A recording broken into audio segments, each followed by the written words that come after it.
That was really good. That was pretty cool. And it's free. I was that close of walking away, thinking $80 for 2 adults to walk around in the garden. That's quite a lot. That's all right. We did the proper walk. Just about died. We did just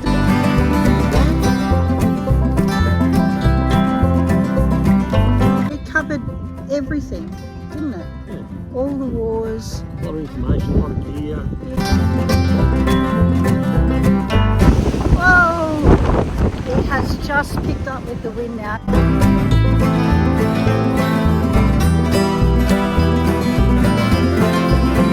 True Australian spirit. Now that I'm knackered, I need a beer. Bring on a beer.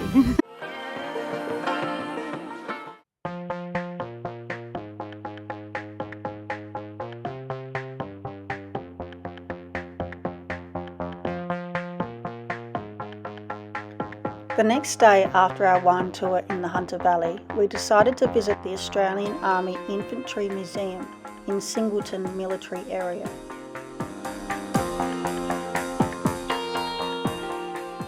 Should be good.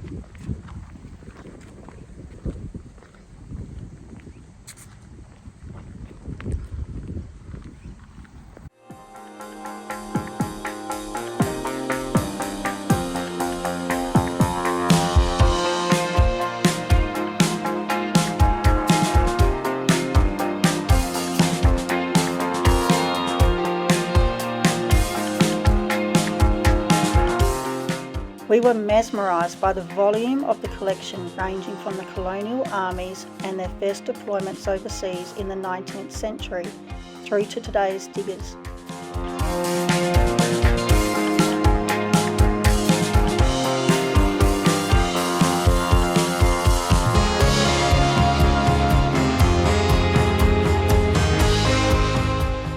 The museum's exhibits are organised into 2 main areas. The lower floor showcases exhibitions that highlight the history of operations from Sudan in 1855 through to Afghanistan. The mezzanine level features the tools of the trade, including small arms and the associated training aids. This display illustrates the evolution of equipment and how these changes have influenced the tactics and techniques of the regiments of the Royal Australian Infantry Corps.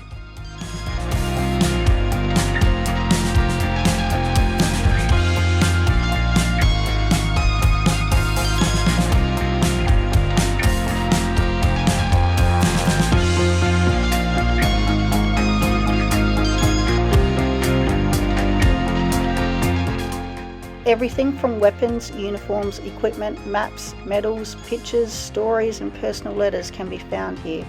You can even try on a couple of the uniforms and practice some of the signals and salutes shown on the display board.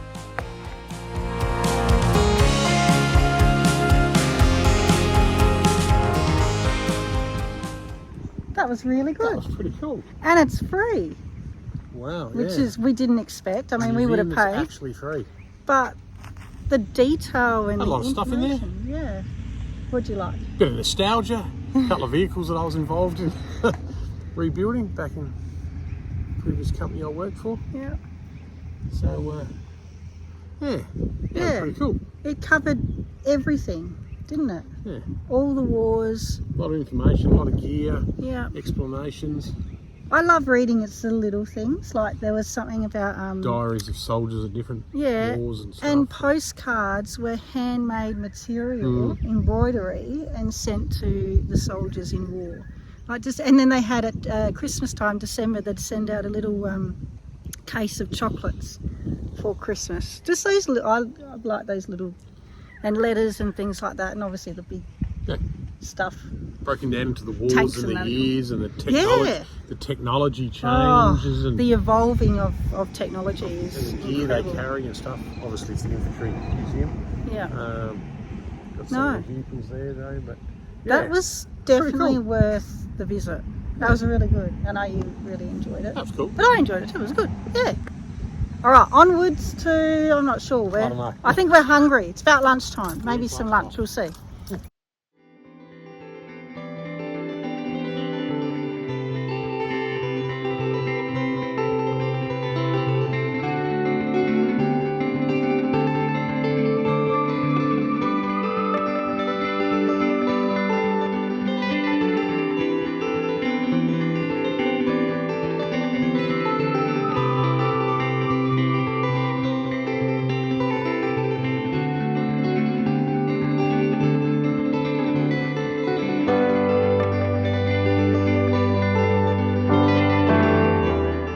There are 8 kilometres of walking paths winding through 14 hectares of gardens consisting of over 6,000 trees, 600,000 shrubs and over 1 million ground cover plants, as well as some waterfalls, statues and murals.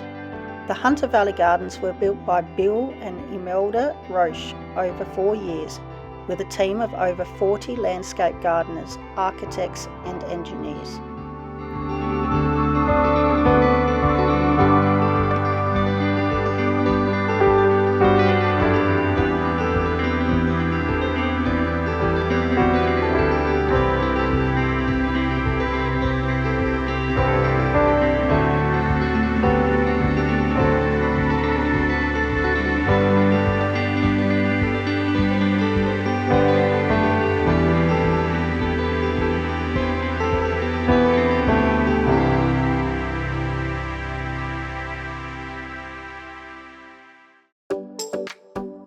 There is also a kids section called the Storybook Garden, and we had so much fun being kids again, finding all 15 traditional nursery rhyme characters.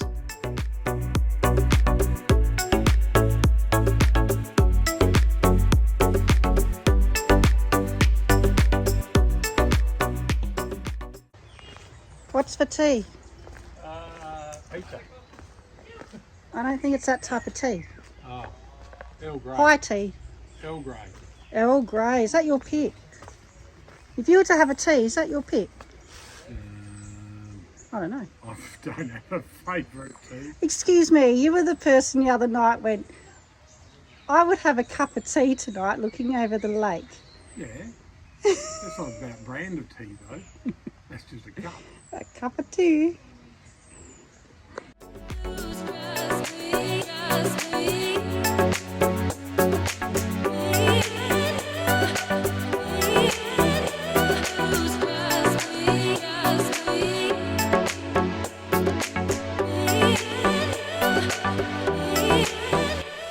You do need a map to explore this monstrosity of a garden display, as there are 10 individually themed gardens, each dedicated to gardens around the world, using both native and exotic varieties of plants.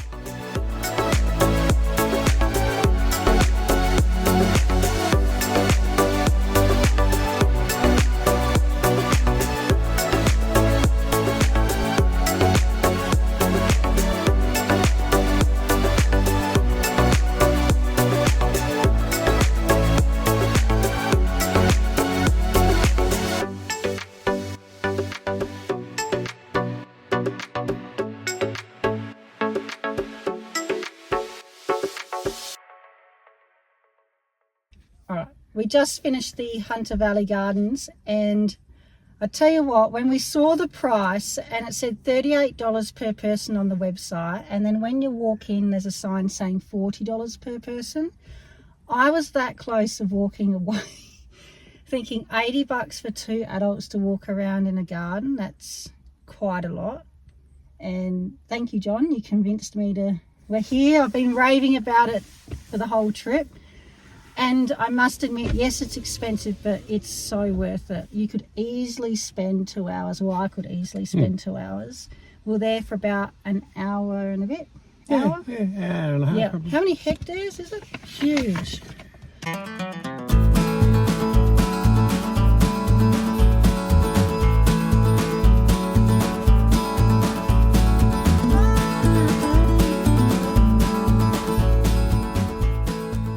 Hectares. Okay. So 14 hectares of this garden or garden area, and there's just so many different themes to the gardens. There's even a children's bit, a storybook bit, which was super cool and super cute. And then, yeah, everything from roses to manicured hedges, fountains. There was even ducks and ducklings and just, yeah. Different themes, Chinese, Indian. Yep. Different, you know, that sort of stuff. Gazebos, lots of little nooks to waterfall was broken. Oh yeah, it was, unfortunately. One was. The others were smaller ones, but the major one was unfortunately not in operation. Lovely grasslands, little like areas throughout the park you could just sit and relax and take it in. So you could really, as a family, spend a whole day if you. Well, they have events up on the back hill where they've got merry-go-round and them chainy swing rides and a function area, Yeah. which is on holidays. Yeah, and because it's coming up to Christmas period, so it's November next month in only a couple of weeks, and they're already starting to set up their Christmas decorations. So unfortunately for us, we could see a fair bit of that, which kind of took away the loveliness of the gardens. Naturalness of the gardens. But at night time, it would be stunning because they would light up all the Christmas decorations. So they do that in November and December. So that would be worth going and a beautiful spectacle. But yeah, definitely don't get too, like us, worried about the price, because it is, if you love gardens and have been to many, this one is really special. So do yourself a favour, set aside a couple of hours and you won't be disappointed.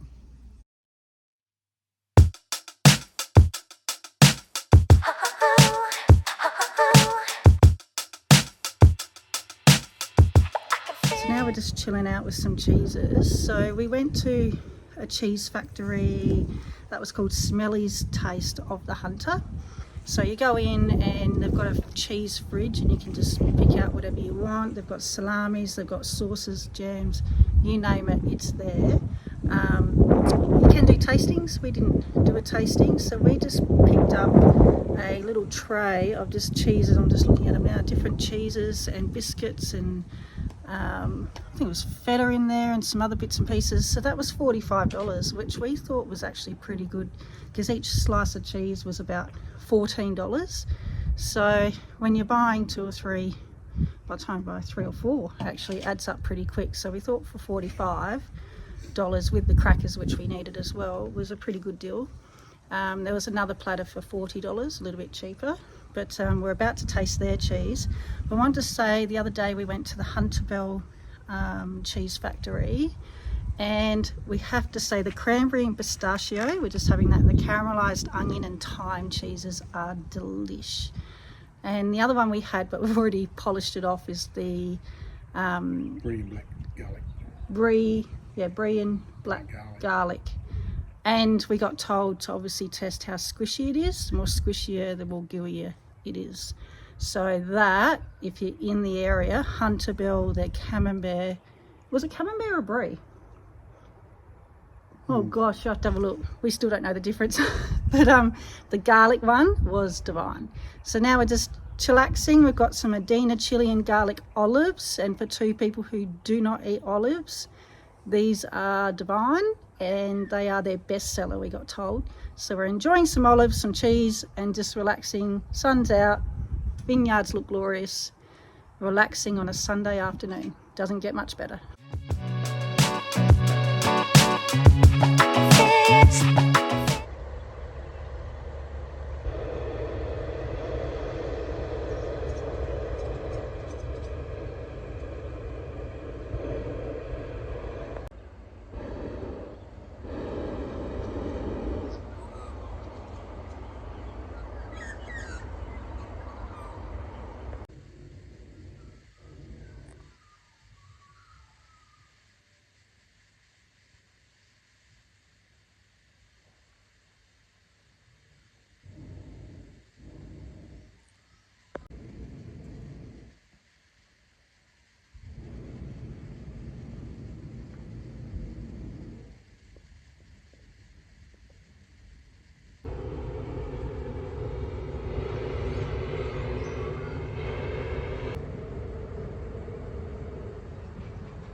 We stopped off at a really good little town that had murals everywhere. Like, I don't think we've ever been a town with just, I think it said 60 plus murals, so there's no way we had time for it all. What was great about those murals is they had a little plaque and they talked about the history of the town or the area, so they all had a connection somehow to certain industries in the area. So it was really, really good, so I highly recommend. That's probably one of the best towns for murals I think we've ever seen. I think I could have stayed there for another couple of hours. It was awesome.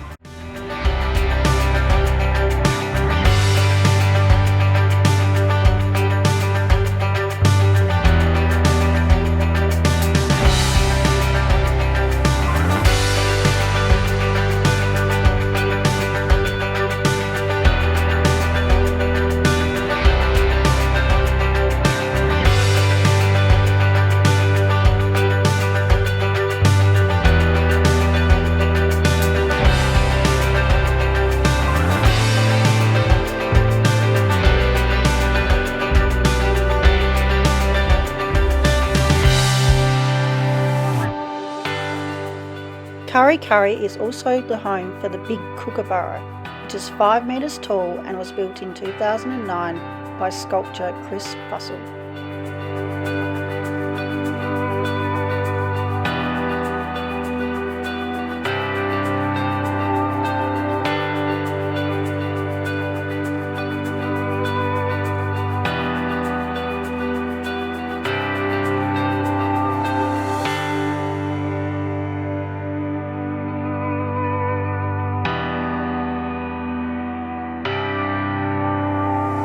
Okie, oh, my hair's everywhere. Right, we have just left Hunter Valley and we were surprised with how quick it was to get to Newcastle, weren't we?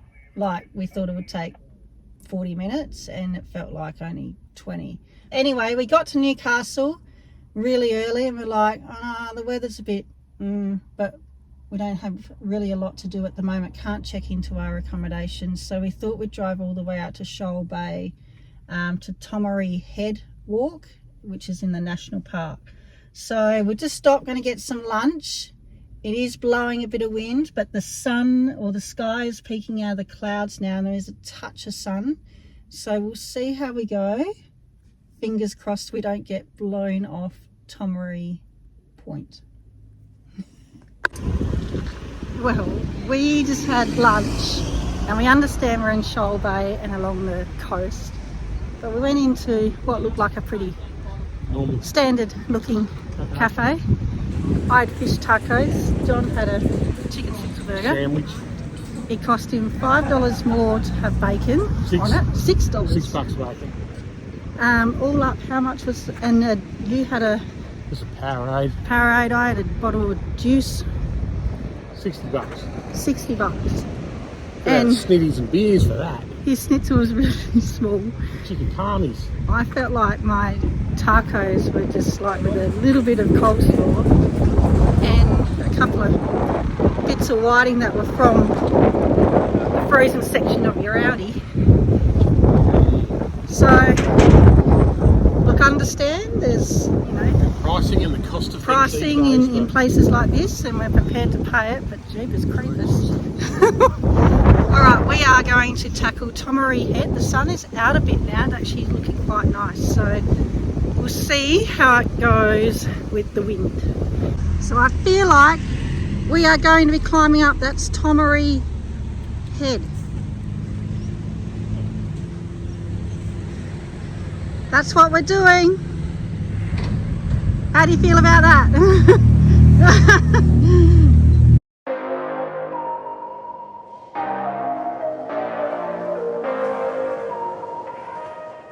We began the Tomaree Head Summit Walk, and let us tell you, the first part of this track is extremely steep.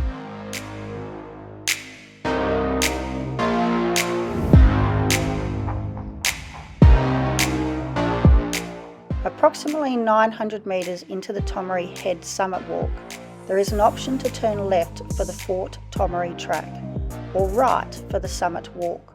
We're going to go this way. That way? Gun emplacements.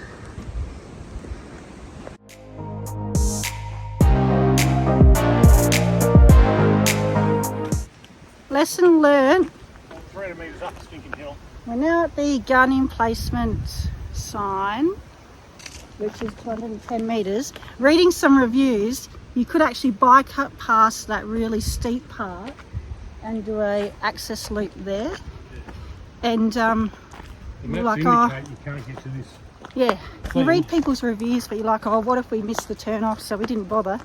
Yeah, no, it's a clear access road, so you could bypass some of that steepness and just walk on something that's a bit more easier paced.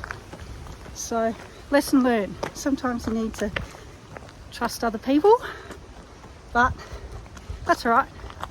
We did the proper walk. Just about died. We did just climbing up a mountain. That was I didn't need to climb up. That was a steep one. I'm fat and old. Give me a break. Oh.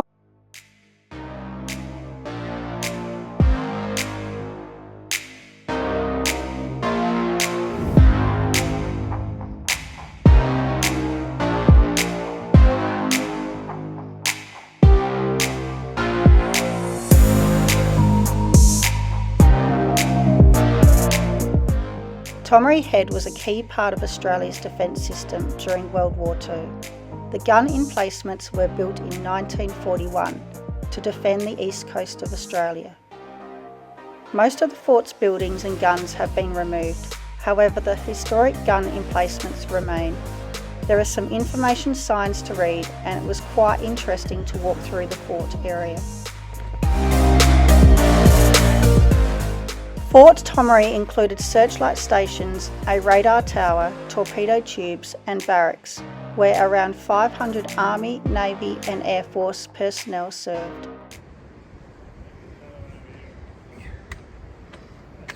What do you see?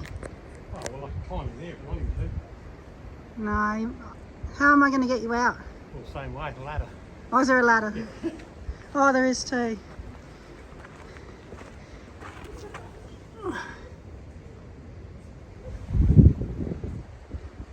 See a lot? Good view.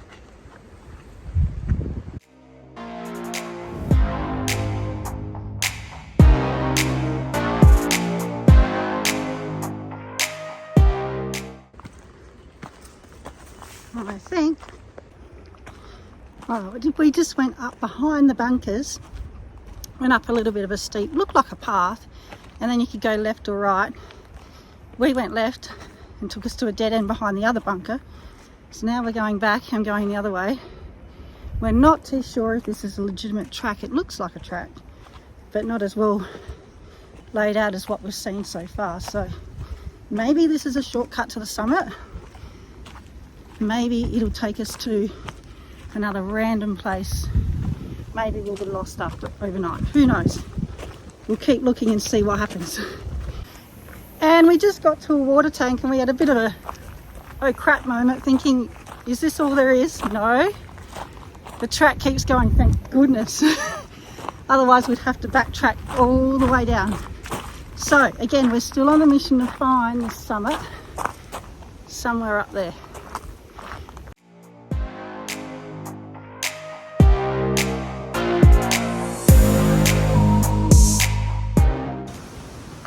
Yay! We actually ended up merging into what is, or looks like to us, the proper track. So we did not get lost. We just took a lovely little detour that took us on a bit of an adventure, but that's okay. All right, summit. We're nearly there, I feel like.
It's just picked up with the wind now and it is pretty hectic.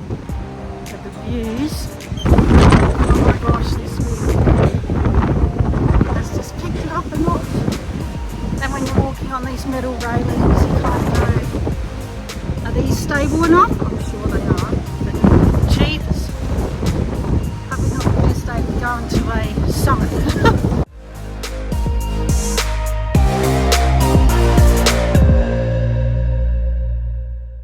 And the wind is still up there. See that? We were up the top of that, and that only took us, we were quite surprised, an hour to get up, and that was going to the... Via the gun emplacement. Yeah. And what did they forecast on the thing? It was like... An hour to the gun emplacements, or an hour and a half to 2 hours to the top by to the itself. summit. So we got to the gun emplacement and then up the top In an hour. And we're not the fittest people going around. So there you go. And we've obviously, we'll have a look at the time when we finish, but it would be a little bit less coming down. But that was pretty cool, a lot less windy down here. You can see the trees blowing up there, look at that. Yeah, it's pretty hectic up there. And going along that metal railing, Yeah. there was a lot of squeaky and heebie-jeebies, but fantastic. I just had a look, yeah, 20 minutes to get down. So all up about an hour and 20, hour and 30. And that was a real casual stop, look at things, have a look at the historical gun bunkers and stuff like that, yeah. So, and going off track a bit. Yeah. Yeah, and getting lost and coming back. So, really surprised. I honestly thought it would have been... Well, that's what the numbers on the boards map say. Well, I know what the... Yeah, but it felt for us Yeah. a couple of hours of heavy breathing and It's probably more of a reflection and fitness. our calf muscles are going to thank us tomorrow. Yeah. And the true Australian spirit. Now that I'm knackered, I need a beer. Bring on a beer.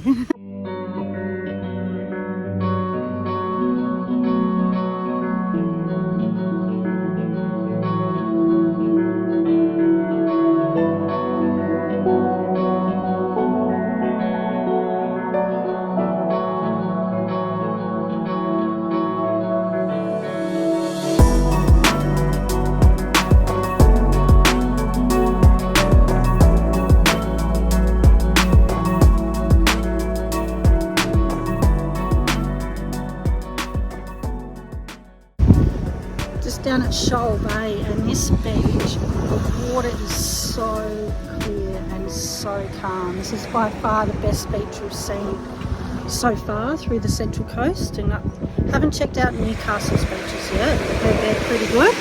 That'll be tomorrow's job, or Thursday's job, whatever day, when the weather gets a little bit better.